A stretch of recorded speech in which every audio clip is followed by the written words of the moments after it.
adalah teka-teki bernama dua langkah mati.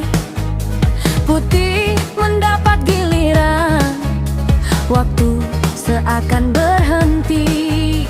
Satu kesalahan kecil, kemenangan bisa pergi.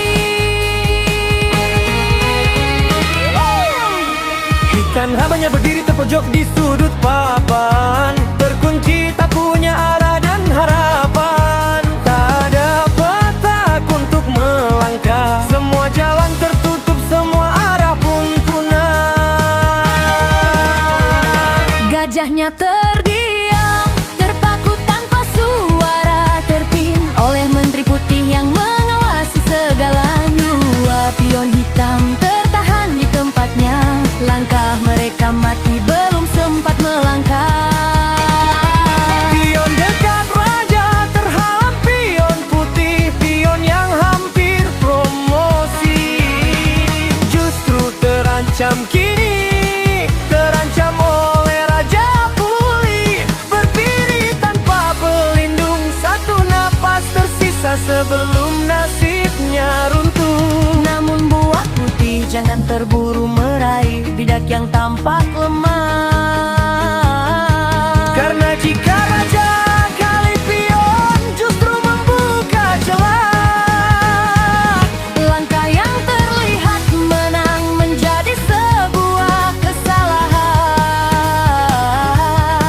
Permainan pun jatuh menjadi keseimbangan. dua langkah terakhir, jangan keliru memilih. Satu langkah salah, semua bisa berakhir remis. Kemenangan bukan hanya soal menyerang, tapi tahu kapan diam dan kapan melangkah ke tenang. Dua langkah terakhir, pelajaran kehidupan. Tidak semua serangan membawa kemenangan. Dalam sunyi papan catur yang bisu, akal dan kesabaran jadi penentu.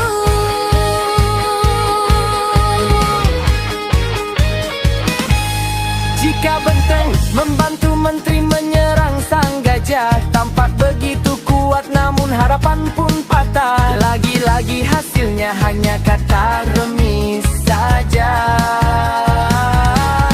Jika menteri bergeser memberi gajah ruang, masalah dua langkah pun jadi panjang. Gajah memberi skak, Raja Putih terpaksa maju.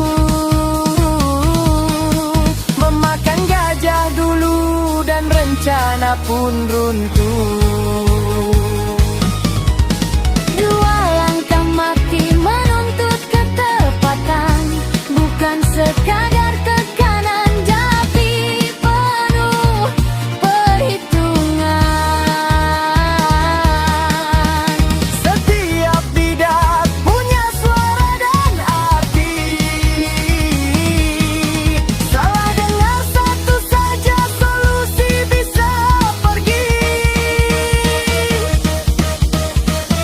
Dua langkah terakhir, jangan keliru memilih.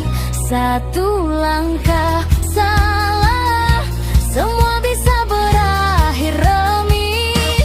Kemenangan bukan hanya soal menyerang, tapi tahu kapan diam dan kapan melangkah bertenang.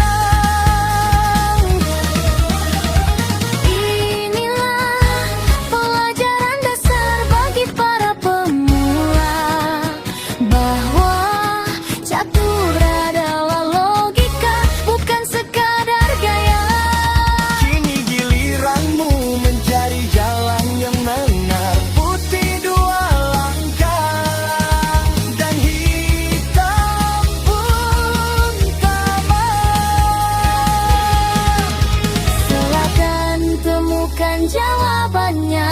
Jangan ragu mencoba. Tulis komentar, kita belajar bersama.